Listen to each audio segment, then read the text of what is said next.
안녕하세요 여러분. 5월 21일 금요일날 매일 기도회 시작하기로 하겠습니다. 다같이 사도신경 고백합니다. 전능하사 천지를 만드신 하나님 아버지를 내가 믿사오며 그 외아들 우리 주 예수 그리스도를 믿사오니 이는 성령으로 잉태하사 동정녀 마리아에게 나시고 본디오 빌라도에게 고난을 받으사 십자가에 못 박혀 죽으시고 장사한 지 사흘 만에 죽은 자 가운데서 다시 살아나시며 하늘에 오르사 전능하신 하나님 우편에 앉아 계시다가 저리로서 산 자와 죽은 자를 심판하러 오시리라. 성령을 믿사오며 거룩한 공예와 성도가 서로 교통하는 것과 죄를 사하여 주시는 것과 몸이 다시 사는 것과 영원히 사는 것을 믿사옵나이다. 아멘. 오늘 하나님께서 저희들에게 주시는 말씀은 로마서 1장 1절에서 2절 말씀 보시겠습니다. 로마서 1장 1절에서 2절 말씀입니다. 다 찾으신 줄 알고 함께 여러분 눈으로 읽으시고 저는 봉독해 올리겠습니다. 로마서 1장 1절에서 2절입니다. 예수 그리스도의 종 바울은 사도로 부르심을 받아 하나님의 복음을 위하여 특정함을 입었으니 이 복음은 하나님이 선지자들을 통하여 그의 아들에 관하여 성경에 미리 약속하신 것이라. 아멘. 여기 그리스도의 종 바울, 그리스도의 종 바울이 누리는 자유 라는 말씀의 제목입니다. 그리스도의 종이 누리는 자유. 첫 번째 1장 상반절에 예수 그리스도의 종 바울 그렇게 말씀하고 있죠. 스스로 자기를 종이라 얘기하고 또 하나님께서 사도로 그를 부르셨다. 그래서 하나님의 복음 때문에 자기가 선택되었다. 이 복음이 무엇이냐?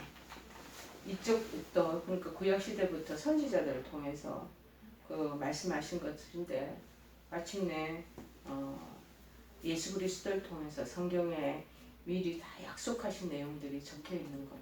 그것이 복음이다 라고 언급하고 있습니다. 그리스도인이라는 단어가 안디옥에서 처음 등장했습니다. 이 크리스찬이라는 이 칭호는 예수 그리스도를 따르는 자들이다 라는 보편적인 명칭으로 나중에 사용되어져 있습니다. 그러니까 그리스도인이다 라는 것은 예수 그리스도를 다 따르는 사람이다 라는 뜻입니다.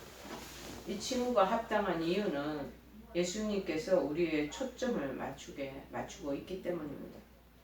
여러분, 그리스도인이 된다는 것은 예수 그리스도를 전심으로 따르는 자가 된다는 말하고 똑같습니다. 그것이 이 꼴입니다. 주님께서 직접 요한복음 10장 27절에 이렇게 말씀하시고 계십니다. 내 양은 내 음성을 들으며 나는 그들을 알며 그들은 나를 따르느니라. 자, 주님의 음성을 듣고 주님을 잘 알기에 우리가 주님을 지금 따라가고 있는 것 아니겠습니까? 그리스도인이라는 이 칭호는 그리스도와의 피상적인 연합, 그 이상을 암시하고 있습니다. 결탁되어 있다는 거죠. 예수님하고 우리가 한 몸이라는 것이죠. 하나라는 것이죠.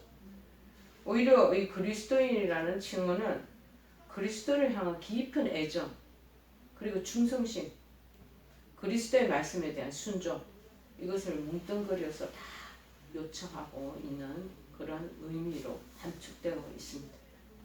예수님은 다락방에서 제자들에게 요한복음 15장 14절에서 이렇게 말합니다. 너희가 내가 명하는 대로 행하면 너희는 내가 명하는 대로 행하면 곧 나의 친구다. 우리가 그리스도인들은 전부 예수님의 친구가 되지 않겠습니까? 이보다 먼저 예수님은 자신의 말씀을 듣기 위해서 사방팔방으로 몰려든 무리에게, 대중들에게 또 말씀하십니다. 누가복음 9장 23절입니다. 요한복음 8장 31절 내용입니다. 너희가 내 말에 거하면 참으로 내 제자가 된다. 내 말에 거하라. 내 말을 순종하라. 그러면 너희들이 참된 내 직제자가 된다. 라고 얘기하죠. 그리고 다른 누가복음 9장 23절의 말씀 속에서는 이렇게 언급합니다.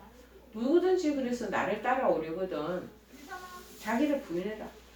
나는 없고 날마다 그리고 네 십자가가 있지.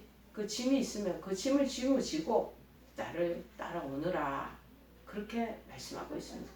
그래야지 니네들 직접 내 제자가 되는 것이야 라고 아예 명시를 해놓고 있습니다. 성경은 우리를 외국인이라고 이방인이라고 나그네라고 하늘의 시민권자라고 세상의 빛이라고 그렇게 우리를 묘사하고 있죠. 우리는 하나님의 또한 상속자들입니다. 하나님이 주신 기업을 상속으로 이어받을 수 있는 전부 다 우리의 그 권한을 다 가진 사람들입니다. 또한 그리스도와 함께한 상속자들이기도 하고 그리스도의 몸의 지체들이며 그분의 양떼에 속한 양들입니다. 또한 그분이 보낸 섬김에 우리가 대사가 된다라는 것이죠. 또 그 예수님이 식탁에서 함께 교제하는 친구, 그 동급 같은 동급의 그런 우리가 레벨에 들어갔다라는 것입니다. 또 우리 그리스도인들을 누구라 말하는 줄 아세요? 운동선수들처럼 경주하도록 운동선수에 또 우리를 비교하기도 하고요. 또 군인들처럼 잘 싸우도록 우리를 군인으로 또 비교도 하고 포도나무의 가지들처럼 거하도록 포도나무의 가지라고도 또 우리를 지칭하기도 하고 우리를 사용하는 마음이 그 내용이 굉장히 지칭하는 호칭이 다양합니다. 그래서 갓난 아기들이 젖을 사모하듯 그분의 말씀에 갈급하도록 부름받은 자들이라는 내용입니다. 이런 묘사들은 각각의 용어가 지닌 독특한 의미대로 다 뭉뚱그려서 다 그리스도인이 된다라는 것을 이해하도록 이 지칭, 이 명칭들이 우리를 도와주고 이해하도록 도와주고 있습니다. 우리 그리스도인들은 그래서 예수 그리스도를 뭐라고 우리가 고백합니까? 주님 호칭하기를 주님 또는 주인으로 그렇게 부르지 않습니까? 이는 곧 우리 자신들이 예수 그리스도의 종이라는 의미가 내포되어 있는 것이죠. 일반적으로 종 하면 좀 기분 나쁠 수가 있습니다. 자유 없이 얽매여 살고 있는 그런 상황이 떠오르기 때문입니다. 그러나 우리는 그렇지 않습니다. 예수 그리스도의 종이 되면 오히려 묶여있는 그 종보다 더 자유로워진다라는 것입니다. 비록 노예를 슬레이브라고 얘기하는데 헬라어로는 둘로스라고 얘기합니다. 노예 또 서번트, 종을 서번트라고 얘기하는데 라는 개념은 어느 정도 두 가지 내 개념이 겹치는 부분이 있는 것은 사실이지만 둘 사이에 핵심적인 차이가 있습니다. 종은 고용된 존재이고 노예는 소유된 존재라는 것입니다. 종들은 누구를 위해 일할 것인지 무슨 일을 할 것인지를 선택할 자유가 있는 것입니다. 종이라는 개념은 어느 정도의 자치권이 있어요. 자기가 집에서 그 나름대로서 큰 주인이 사는 옆에서 살 수 있는 자기 스스로 그 가정을 운영하는 자치권이 있고요. 개인적인 권리를 내포하고 있습니다. 반면에 노예에게는 어떤 자유나 자치권도 권리도 없는 거죠. 그리스나 로마 세계에서 노예들은 그래서 주인의 소유물로 다 간주가 되었습니다. 심지어 이 노예들은 법적이라기보다는 다 사람이라기보다는 물건이었습니다. 어떤 사람의 노예가 된다는 것은 주저함이나 논쟁이 없이 그 사람의 뜻에 순종할 의무가 있는 그 사람의 소유물이 되는 것입니다. 저는 제 스스로가 하나님의 소유물이 된 것을 너무나 기뻐합니다. 그래서 정말 주님의 그 소유물이 되어서 주인이 내 마음 노예를 부리듯 저를 그렇게 사용하시기를 저는 기꺼이 자발적으로 순발적으로 다 저의 권한을 다 내어드리는 거죠. 얼핏 보면은 제가 처음에 신앙생활을 하기 전에는 교회에 묶여있는 교회 생활하는 사람이 다 뭔가에 묶여서 저렇게 자기 권리도 발휘하지도 못하고 어찌 보면은 뭔가에 힘없는 사람, 자신감 없는 사람들이 모여있는 그런 집단 단체와 같은 느낌이 참 많이 들었습니다. 자유롭지 않은 생활처럼 그렇게 느껴지는 거죠. 평일에는 가정과 직장에서 맡은 일을 하느라 바쁜데 주일에는 주일대로 교회에서 지내느라 쉴 틈이 없는 것, 그거가 눈에 보이는 것이죠. 그래서 주중에는 가정 또 속회도 드리고, 우리 감리교에서 속회라고 그럽니다. 구역 예배도 드리고 가정 예배도 드리라고 합니다. 성경 공부도 또 해야 합니다. 과연 우리가 자유로운 사람이 맞습니까? 아닌 것 같이 보일 때가 참 많이 있죠. 그런데 제가 예화를 하나 들어볼게요. 여러분, 저희 집안에 조그만 어항이 하나 있습니다. 건붕은 아니고 아주 조그만 그런 열대어들이 있는데, 그 열대어들을 키우려면은요, 어항의 물을 깨끗하게 유지하기 위해서 주기적으로 자꾸 갈아주어야 됩니다. 어떤 사람들은 뭐 한 달에 한 번씩 간다고 그러는데, 저희들은 거의 일주일에 한 번씩 물을 교체를 해서 맑은 어항 속에 이 열대어들이 왔다 갔다 하는 것을 지켜봅니다. 그런데 물을 이제 가려고 그러면 이 물고기들이 잠시 다른 곳으로 옮겨야 되지 않겠습니까? 그러려면 잡혀 죽는 줄 알고 넓지도 않은 어항에서 이리저리 막 도망치는 것을, 제가 그렇게 조그만 망을 가지고 건지는데 안 잡히려고 해도 요리조리 발버둥 치는 모습을 봅니다. 잡히면 죽을 것 같지만은요, 잡히는 것이 바로 사는 길이 아니겠습니까? 새 어항에 물이 바로 바뀌어지면 거기 들어가면 이제부터 산소가 더 많을 거 아니겠어요? 잡히지 않고 계속 발버둥을 치고 막 저도 따라다니면서 잡으려고 하는데 뭐 순식간에 얼마나 재빠른지요. 요리조리 도망치면서 막 다닐 때는 시간이 엄청 지체가 될 때도 있습니다. 계속 발버둥 치면 잡히지 않고, 그러면 그것이 죽는 길인데도 이런저리 그렇게 피하고 다니지 않겠습니까? 마찬가지라는 거예요. 하나님들 우리를 꽉 잡기 원하시는 거예요. 죄와 사망에서 해방시켜 영원한 생명을 주시기 위해서 당신의 종으로 삼아서라도 당신의 그 영향력 아래에 두기를 바라신다라는 것입니다. 하지만 우리는 하나님께 안 잡히려고 발버둥 치면서 오리조리 피하고, 저도 엄청 피하고 다녔습니다. 잡히면 끝이다 라는 마음이 들기 때문에 안 잡히기 위해서 이 핑계 저 핑계 대고 참으로 제가 숱한 시간들을 보냈습니다.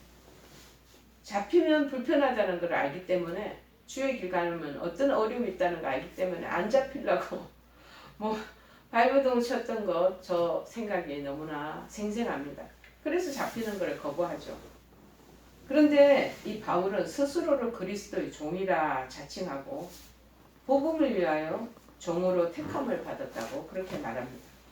그리스도의 종이 되어 약속하신 복음을 받아들인 사람에게는요, 하나님께서는 그보다 더 안 잡히려고 몸부림치는 그를 붙잡아서 하나님의 자녀가 되는 큰 권세를 주신다고 말씀하고 있습니다.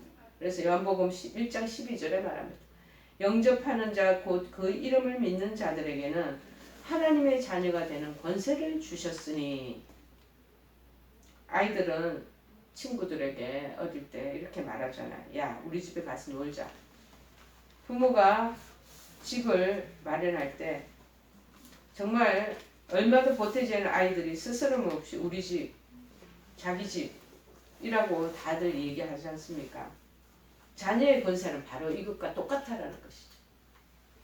우리가 하나님의 자녀가 되면 하나님의 집, 곧 천국이 내 소유가 된다는 것입니다. 내 집이에요. 거기가 내가 들어가야 될 곳이에요. 하나님을 또 아버지라 부를 수 있는 특권이 얼마나 크겠습니까? 하나님을 우리가 아버지라 부르고, 저는 어릴 때 아버지가 돌아가셨기 때문에 아버지라는 호칭을 쓸 수가 없었는데, 하나님을 아버지, 얼마나 든든한 백이 있고 저에게 큰 든든함을 주는지 이루 헤아릴 수가 없습니다. 큰 자가 나와 함께 있고 나를 보호하시고 나의 길을 인도하시고 나에게 모든 것을 도움을 주시고 피난처가 되시고 환난 날에 큰 산성이 되어주시고, 그렇게 하신다면 주가 얼마나 마음이 크게 뿌듯하고 담대해지고 든든하는지 여러분 짐작이 갈 것입니다. 여러분에게도 동일합니다. 하나님의 자녀가 된 권세가 얼마나 큰지 깨닫는 저와 여러분 천국 백성이 다 되어야 할 줄을 믿습니다. 종으로서 이 땅에 흘린 땀과 수고까지 하나님께서 모두 갚아주실 것입니다. 그것을 믿고 하나님의 자녀가 기꺼이 되는 그러한 우리들이 되기를 바랍니다. 지금 나의 자유는 하나님의 종으로서 자유입니까? 아니면 내가 주인이 되고자 하는 자유입니까? 내가 주인이 되고자 하는 것을 내려놓으시고 하나님의 종으로서 살아가는 자유, 참다한 자유를 누리고 바울처럼 그리스도의 종이라고 고백하며 살아가는 저와 여러분 되기를 간절히 축원해 드립니다. 우리 다 같이 찬송가 246장 찬양하시겠습니다. 목사님. 나 가나안 땅 귀한 성에 들어가려고 내 무거운 짐 벗어버렸네. 재중에 다시 방황할 일 전혀 없으니 저 생명 시냇가에 살겠네. 길에 살겠네. 나 길이 살겠네. 저 생명 시냇가에 살겠네. 길에 살겠네. 나 길이 살겠네. 저 생명 시냇가에 살겠네. 그 불과 구름 기둥으로 인도하시니 나가는 길이 형통하겠네. 그 요단강을 내가 지금 건넌 후에는 저 생명 시냇가에 살겠네. 길이 살겠네. 나 길이 살겠네. 저 생명 시냇가에 살겠네. 길이 살겠네. 나 길이 살겠네. 저 생명 시냇가에 살겠네. 우리 다 같이 주 기도문으로 기도에 마치기로 하겠습니다. 하늘에 계신 우리 아버지여, 이름이 거룩히 여김을 받으시오며 나라의 없이며 뜻이 하늘에서 이룬 것 같이 땅에서도 이루어지이다. 오늘날 우리에게 일용할 양식을 주옵시고 우리가 우리에게 죄 지은 자를 사하여 준 것 같이 우리의 죄를 사하여 주옵시고 우리를 시험에 들게 하지 마옵시고 다만 악에서 구하옵소서. 대개 나라와 권세와 영광이 아버지께 영원히 있사옵나이다. 아멘.